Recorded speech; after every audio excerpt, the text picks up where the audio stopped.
Hey everyone, welcome back to the channel.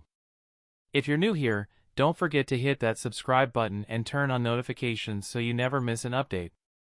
Today, we're diving into a fascinating stock, SERV.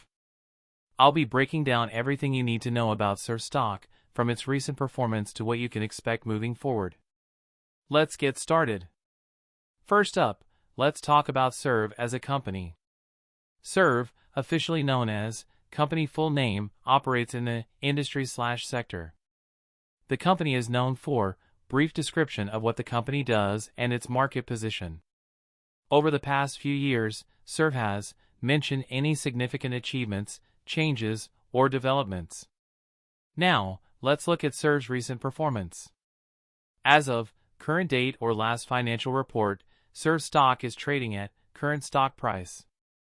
Over the past time period, the stock has mentioned any significant price movements or trends.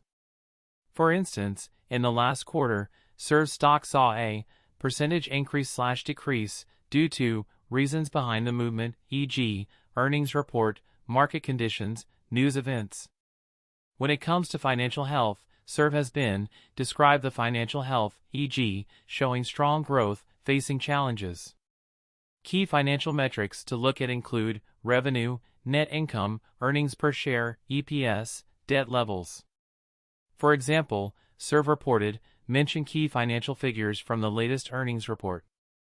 These numbers suggest, analyze what the numbers indicate about the company's financial position. Looking ahead, what's in store for SERV?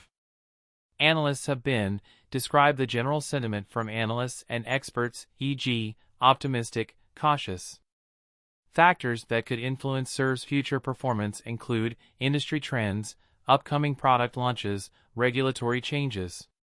If SERV can mention any strategic moves the company is making, it could describe potential outcomes or benefits.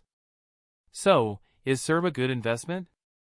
It really depends on your personal investment strategy and risk tolerance. If you believe in SERV's industry or specific aspects of SERV's business, this stock might be worth considering. However, always make sure to do your own research and consider consulting with a financial advisor before making any investment decisions. That's it for today's video on SERV stock. I hope you found this analysis helpful. If you did, give this video a thumbs up and let me know your thoughts on SERV in the comments below. Don't forget to subscribe for more stock analyses and investment tips. Thanks for watching, and I'll see you in the next video. 5.